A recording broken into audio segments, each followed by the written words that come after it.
So, Adam, without further ado, rookie hit rate charts. All right. Absolutely. DB put this together. This is based on WoRP. One of the biggest flaws that I've seen in hit rate charts in the past has just been on top 12, top 6, top 24, that kind of stuff. I want to know in a generic league what the WoRP is, and I want to know what historical WoRP is. So DB did all the legwork, found out what the average WoRP was for each position, broke it down by top 24, top 12, top 6, right? Yep. Then we also wanted to know, does it matter where you're drafted at in the draft, right? We could put a historical round 1 tag on somebody, but we understand that if somebody gets drafted in the top 10, that's S tier, man. That's an NFL team saying, we believe in you so much, we want to spend the top 10 pick on you. So unlike some other hit rate charts, DB broke this down by S tier, round 1, 2, 3, 4, 5, 6, and 7, all the way through based on WoRP hit rates. And we have data on WoRP going back to 2007, care of Koopa and his awesome WoRP tool, which you can also check out, southharmonff.com if you want to get that. It's amazing. It's really fun to go back and look at leagues from 2009 and see who the studs and duds were then. A little bit of flashback down memory lane for us old folks. But the WoRP tool, WoRP data, broken down by hit rates, data all the way back to 2007 up through 2022. And a little caveat, I gave DB, told him, say, hey, I don't want to know just what they did in the rookie year, right? Because we know rookies like Travis Etienne, for example, didn't play his rookie year, broke his foot. I want to know, can these rookies that you draft within the first 3 years of their career hit this threshold? We're going to give them a 3-year grace period. You have to do it within the first 3 years, right? If you're Treylon Burks and you haven't done it at all in your career, we're fucking done with you, right? But don't do it in your rookie year, but do it in your second year. That counts, man. People are back in. People are back excited. Jamison Williams is another good example. Didn't do it his first 2 years. Last year, okay. JMO came to play. He's still got dynasty value and people are still highly interested. So, Adam, I broke down some thoughts that I had, broke down all DB's data, and these are my, let's call them objective mixed with a little bit of subjective thoughts, right? Trying to analyze the data. Of course. The first one that I got for you right off the rip, and listen, I'm willing to admit when I was wrong. Wrong.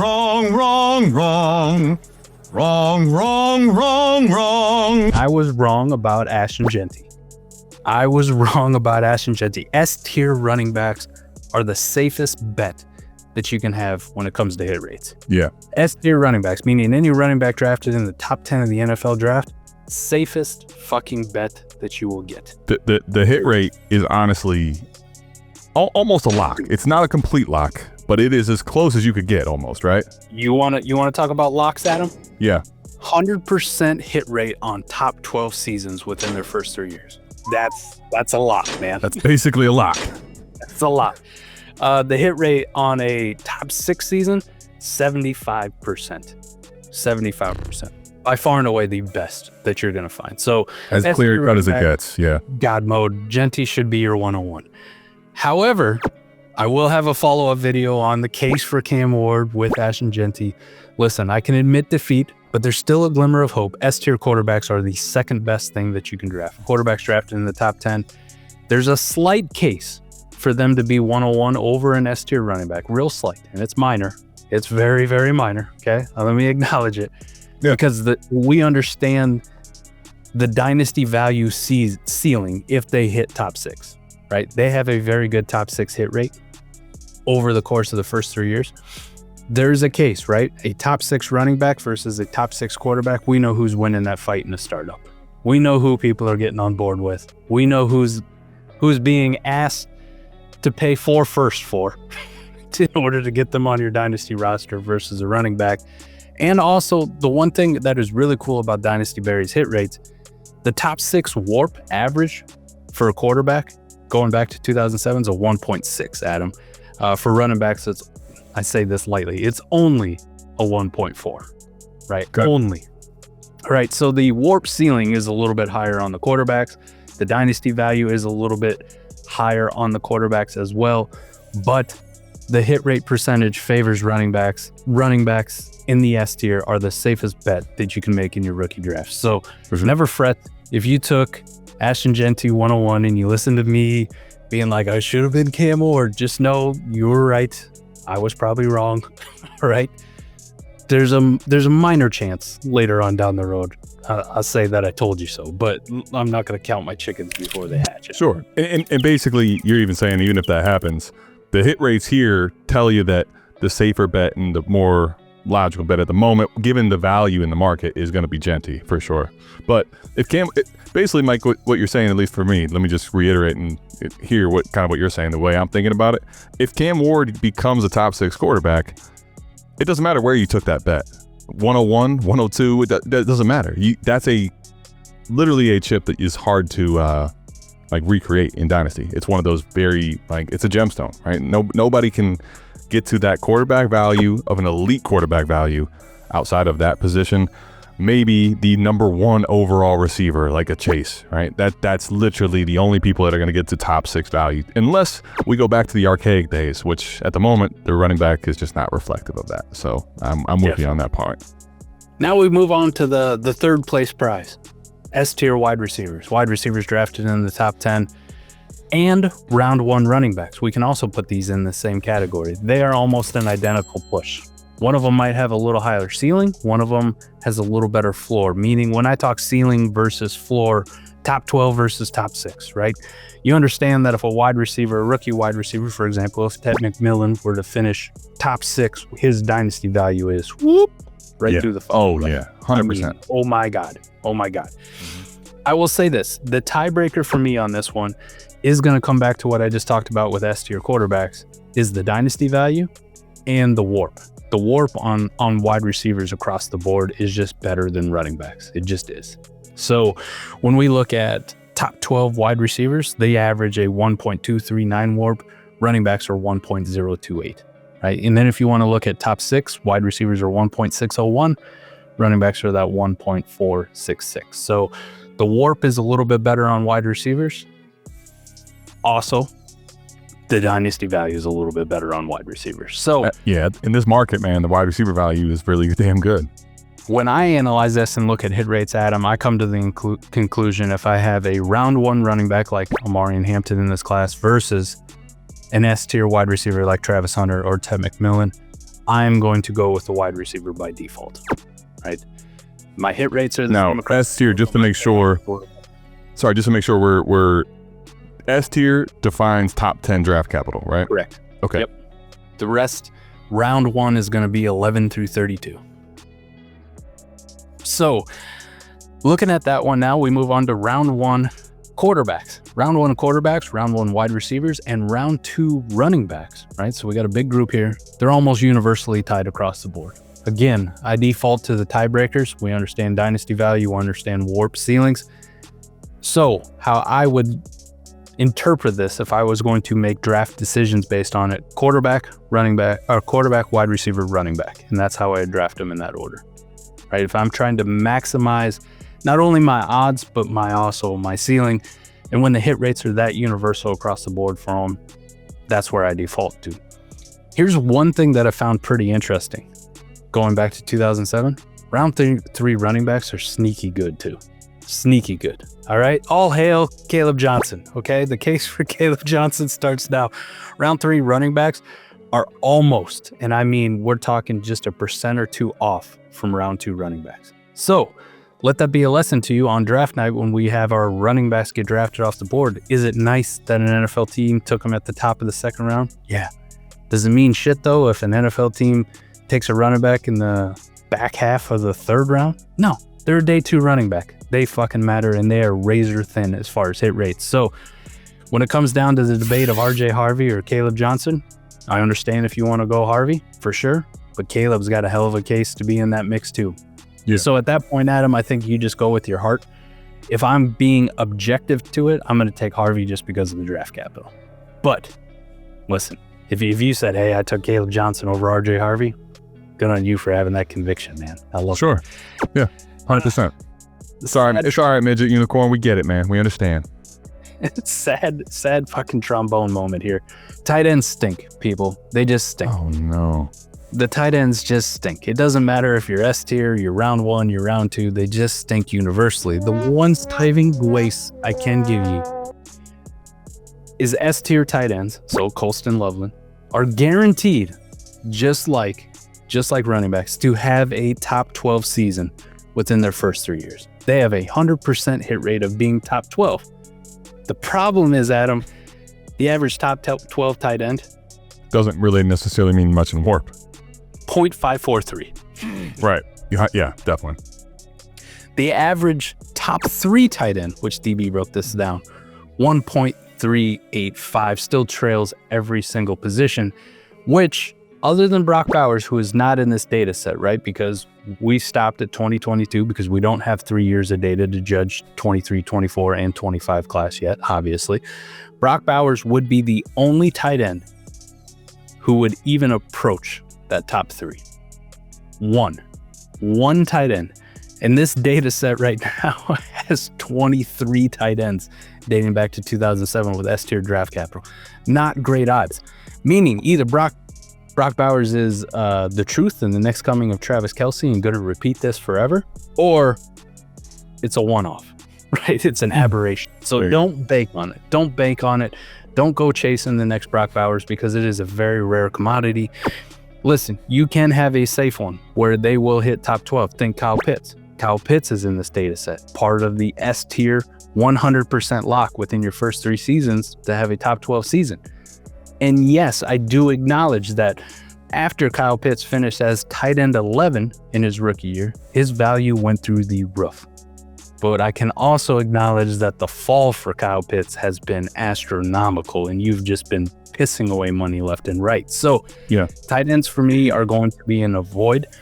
If there are better options like round 3 running backs, round 2 running backs, round 1 quarterbacks, pretty much any other position that's round 2 or above other than wide receivers at this point, you should not be drafting these round 1 or S-tier tight ends over. Sad story. Yeah. I mean, the one thing I will say about it is, and this has been kind of, like, I'll say this is confirmation bias for me in the way I'm thinking about tight ends, because to the WoRP discussion, I think this actually is kind of proving the case. Colston Loveland by data hitting in his first 3 seasons a top 12 tight end. The craziest part about the tight end position is this gap in dynasty value and production. So the bet could be correct if you think in your market you can actually move off of these guys. If Colston Loveland has a top 12 season, Mike, he's going to end up being valued as like tight end 2 or 3 or some stupid ass shit. That's the biggest thing for me. Most of my leagues, Mike, I am almost confident in that the market is not friendly enough for me to make that bet. However, if your market is that way, I think that's the case for the tight end. It's not really the production, it's that they don't have to hit that high of a floor to have a dynasty bump to even sell from where they're at, which seems inflated already. So that was just the one point I wanted to make, because the WoRP is not friendly to it. However, if they hit a top 12 season, people are going to freak out.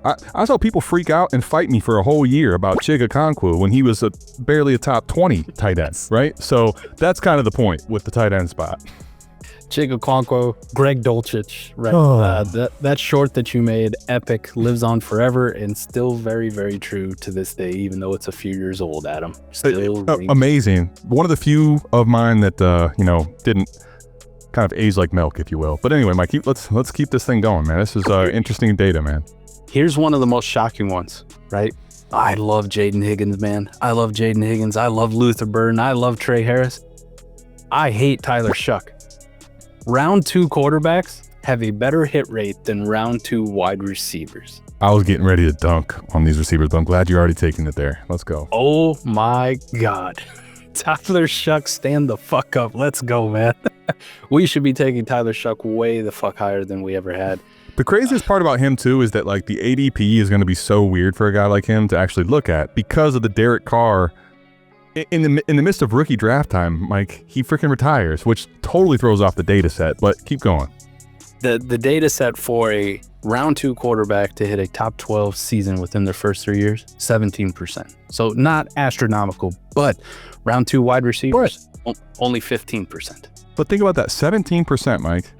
The other thing is, like, round 2 quarterbacks eventually typically do start, not necessarily right out of the gates. So that already gives a bump to him. 17%, Mike, and you get to draft him in like 211, 212, 3rd round sometimes? Jeez, yes, Christmas. And then we want to look at elite seasons. Round 2 wide receivers only hit top 6 at a 4% clip. Round 2 quarterbacks hit it at a 6% clip. So they beat them on the top end and they beat him on just top 12. So listen, Tyler Shuck, we should be moving him up. And the other one that I have, we kind of talked about it a couple weeks ago.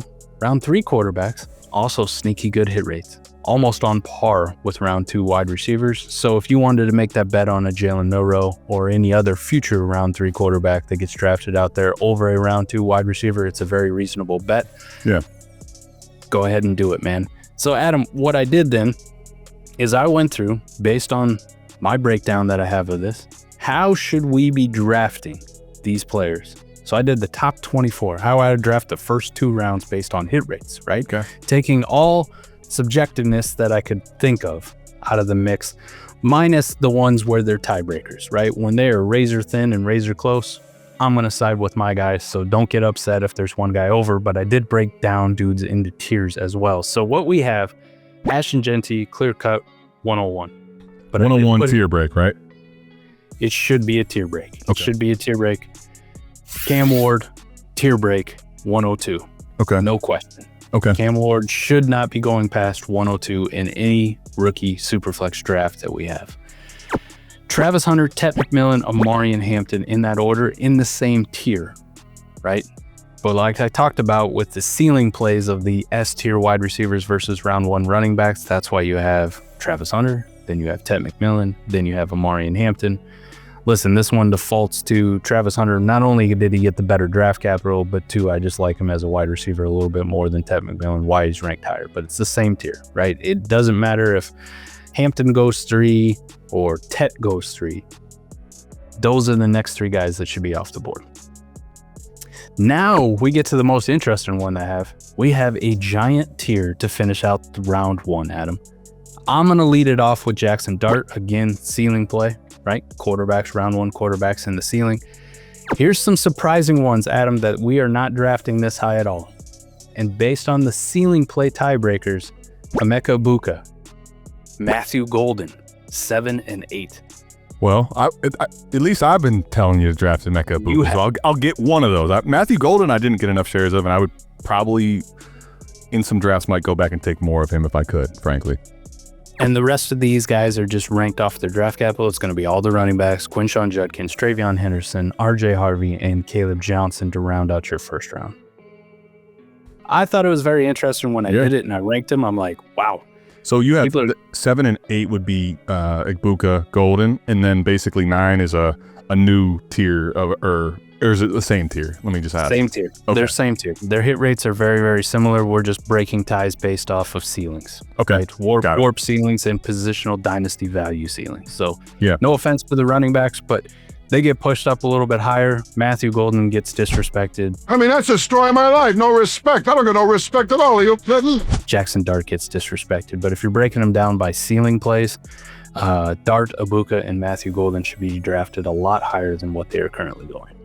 And what's crazy about that, I'm pretty sure these guys are all 2nd round picks, like in ADP at the moment.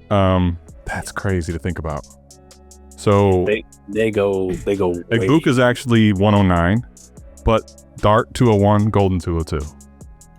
Should be higher. Should be higher. You want to get high? So looking at that, Adam, if I were to go and have a rookie draft tomorrow, right, based on the data, say I'm picking at the 106, I'm trading back. I'm trading back, man. Anything I get extra, a 3rd round pick, right? You're gonna get more out. Obviously, you can extract a hell of a lot more, but a 3rd round pick in 2027 is a fucking win to trade back from the 6 to the 12. Yeah. Yep. Same hit rates, same tier of shit, right? They're not shit. They're good players, but you know what I mean. It's the same thing. We're looking at the exact same thing. Now, let's go to the 2nd round, Adam. I didn't break this down by tiers. I just ranked the 2nd round based on it. Colston Loveland, Tyler Warren, in that order. Colston Loveland hits the S tier. Tyler Warren hits the round 1. Both of them have fantastic top 12 hit rates. To your point, at this point in the draft, you just take them if they're available, right? And you know they're gonna hit within their first 3 seasons. And then if you're not a tight end guy, trade them the fuck away when their value's high, right? Because there's gonna be a bump. Adam already told you. I don't like Tyler Warren. But Jesus, at the 202, I'm taking them every time. Every single time. You just push the button and I'll write it out. Here's where it gets interesting, man. I mentioned Tyler Shuck. Tyler Shuck should be your 203. Tyler fucking Shuck should be your 203, followed by all the other round 2 wide receivers that we like: Higgins, Burton, Harris. I did put Milroe over Besh, even though Besh is a round 2 guy. The hit rate on round 3 quarterbacks is so good, and Jalen Milroe does fit those categories of quarterbacks we see succeed in fantasy football because of that dynamic rushing ability. But if you took Jack Besh over Jalen Milroe, you're completely within your rights. And then the best thing I had to round out the second round: Mason Taylor, Terrence Ferguson, Elijah Arroyo, those round 2 tight ends. Thank you, Sam Laporta, and all the other round 2 tight ends who have hit for us over the years. Also very, very safe bets. And your very last person you should be drafting in the second round based on hit rates: Kyle Williams, Adam. And if you notice, there's no Bashal Tootin, there's no Cam Scatabo. Round 4 running backs historically have abysmal.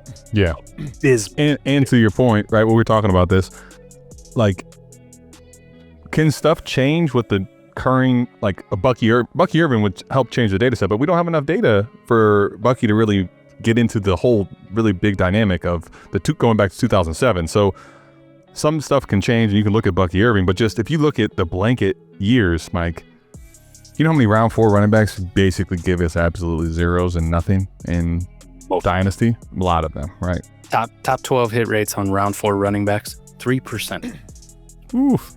That's 3 out of 100 for those that... It's funny how the data works out. Round 5 running backs are actually better at 7%. Right, because at that point, I think here's the thing about, you already said this about, I wanted to go back to this point real quickly just to highlight Caleb. I think especially looking at most of the historic data, the difference in round 2 and round 3, it's really that's a day 2 running back, right? So that's going to probably be pretty similar hit rates. And the reality is with that, I think the numbers are so small still, 3 and 7%. It's basically saying that's just day 3 capital means you're going to have, Mike, if you average that out, you got a 5% chance with those type of guys, right? Like you got a 5% chance for a top 12 season. And before somebody goes, oh my God, there's not enough data, right? Like you don't have enough. This is going back to 2007. There's been 58 round 4 running backs in this data set.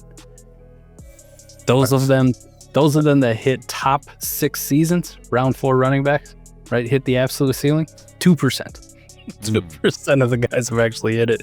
Those are the ones who actually hit it top 12, 3%. So you don't get much better, right? It's like one extra guy. Not very good. I will say this too. DB also looked at this for just the last 5 years, because that's also going to be an argument, right? The NFL has changed since 2007. Yeah, obviously it has. Leading to what I was just talking about, right? We're just going to look at the last 5 years. Here's my big takeaways from the last 5 years versus the full data set chart. S-tier running backs surprisingly got better, even more of the case for Ashton Jeanty. They're even more of a smash than they were before.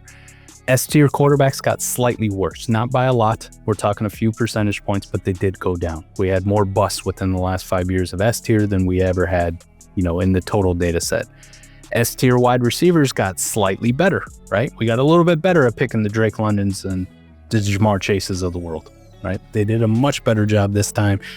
Round one and round 2 running backs, they got better. And I'm not saying slightly better, they got better. So running backs as a whole, if the NFL spends a round 1 or round 2 pick on you, move you up. Yep.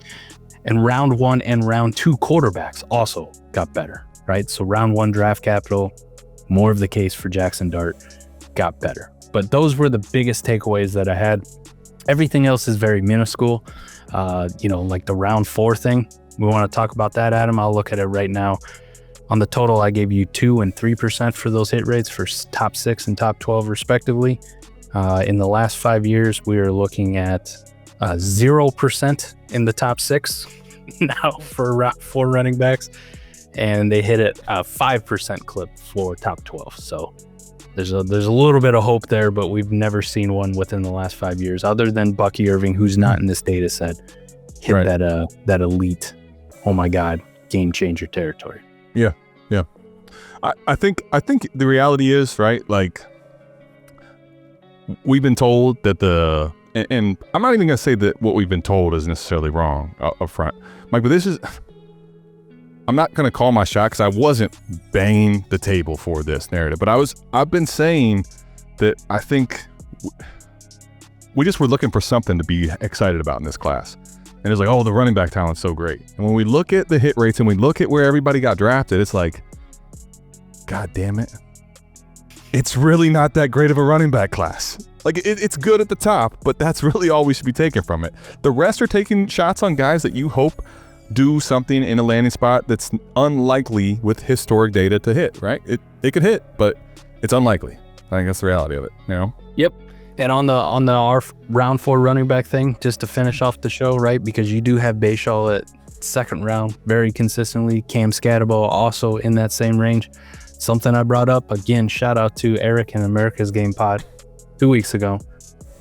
Tell me why those guys go in the 2nd round, right? When the hit rate says don't take them there, first off. I mean, that's the first red flag. But you also get guys like Trevor Etienne and Woody Marks who also have round 4 draft capital, a round, 2 rounds, maybe as Fab. Maybe as Fab, right? And they have like 3 leagues. I've seen Trevor Etienne especially go as Fab. Undrafted. Right. Undrafted. Yeah.